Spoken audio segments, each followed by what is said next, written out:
औज़ुबिल्लाहि मिनश्शैतानिर्रजीम बिस्मिल्लाहिर्रहमानिर्रहीम अल्लाहुम्मा सल्लि अला मुहम्मदिन व आलि मुहम्मद व अज्जिल फ़रजहुम। नाज़रीन मोहतरम अस्सलाम वालेकुम। तफ़सीर के इस प्रोग्राम में हम आपको खुशामदीद कहते हैं।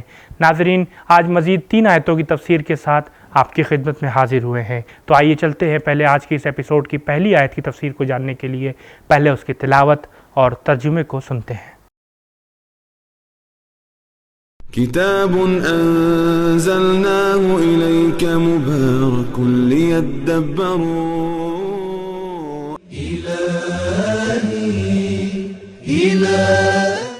बिस्मिल्लाहिर रहमानिर रहीम वमा कान लिनफ्सिन अन तु'मिन इल्ला बिइज़्निल्लाहि वयजअलुर रिज्स अलल्लज़ीना ला यअक़िलून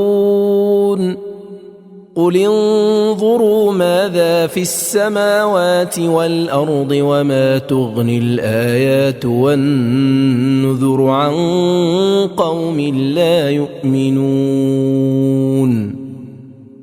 अल्लाह के इज़्नो इरादे के बगैर किसी भी जान को ईमान की तौफीक हासिल नहीं होती। अल्लाह पलीदी यानी शक व कुफ्र को बेअक्ल लोगों पर डाल देता है। तिलावत और तर्जुमे को आपने समाअत फरमाया। अब आइए इसके पैगामात पर बात करते हैं। 1. लोग ईमान लाने पर मजबूर नहीं हैं। साबिका आयत के मुताबिक और हिदायत और तौफीक इलाही से महरूम भी नहीं है। खुदा की अता करदा मेहरबानी से उन्हें ईमान लाने की तौफीक हासिल होती है। इल्ला बिइज़्निल्लाह, इसी नुक्ते को हादियान दीन ने इन अल्फाज से बयान किया है। ला जबरा वला तफवीज़ बल अम्रो बैनल अमरैन। बिहारुल अनवार जिल्द नंबर 4 सफ़ा 197। ना ही जबर है और ना ही तफवीज़ है, बल्कि अम्र इन दोनों के दरमियान है। 2. कुफ्र पलीदी है। 3. खुदाई लुत्फ़ व तौफीक़ ईमान हमेशा अहले अक्ल को ही नसीब होती है।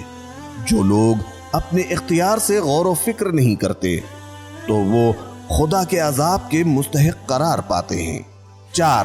तंदुरुस्ती अक्ल व ईमान के लिए ज़मीन हमवार करती है और बेईमानी बेअक्ली की दलील है।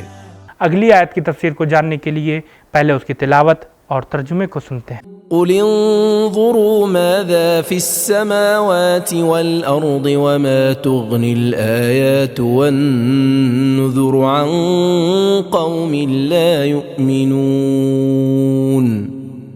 आप कह दें कि चश्मे इबरत से देखो कि आसमानों और जमीन में क्या है, लेकिन निशानियां और तंबीहात ईमान न लाने वालों को कोई फायदा नहीं देती। तिलावत और तर्जुमे को सुनने के बाद अब आइए देखते हैं कि इस आयत में क्या अहम नुकात बयान हुए हैं।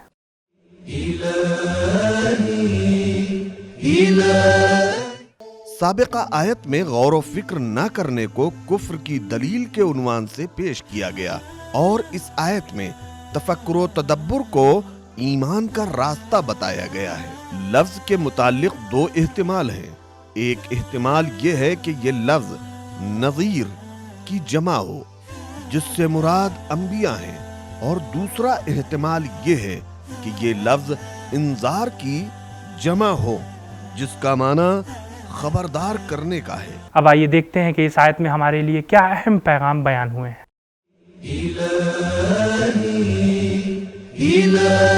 निज़ाम हस्ती यानी कायनात में तदब्बुर और उसका मुतालिया खुदा शनासी यानी खुदा की मारिफत का सीधा और सादा रास्ता है। 2. वो निगाह जो इंसान के फैसला कुन इरादे के साथ हो इंतहाई मुअस्सिर होती है। 3.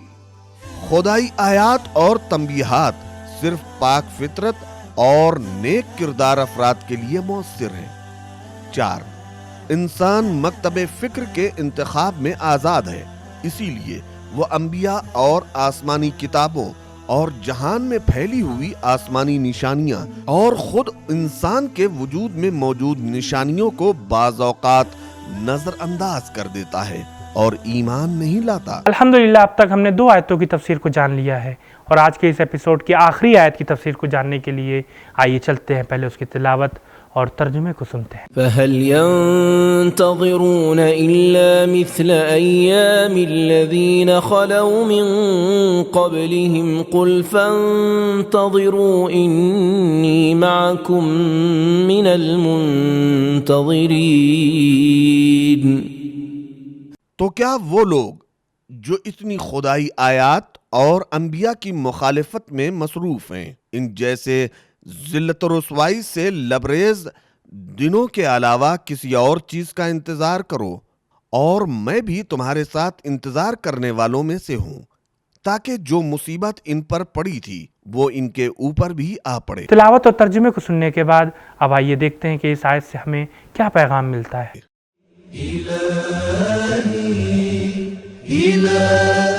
1. تمام انسانوں کے لیے خدا کا قانون برابر ہے۔ 2. گزرے ہوئے لوگوں کی تاریخ آنے والوں کے لیے عبرت ہوتی ہے۔ 3. خدا کی طرف سے ملنے والی مہلت پا کر کسی دھوکے میں نہیں آنا چاہیے۔ 4. بے دینی کا انجام تباہی کی صورت میں ظاہر ہوتا ہے۔ 5. لوگوں کی ضد کی وجہ سے انبیاء ان سے اتنے مایوس ہوئے کہ انہوں نے اپنی مایوسی کا کھل کر اظہار کیا تھا۔ آج کے اس ایپیسوڈ میں ہم نے جانا کہ انبیاء کا وظیفہ صرف لوگوں کی رہنمائی کرنا ہے، انہیں مجبور کرنا نہیں ہے۔ تو دوستو یہ تھا ہمارا آج کا پروگرام، انشاءاللہ کل پھر ملاقات ہوگی کچھ نئی آیتوں کی تفسیر کے ساتھ۔ تب تک کے لیے خدا حافظ، فی امان اللہ۔ سبیل قرآن، قرآنی سماج کی پہچان۔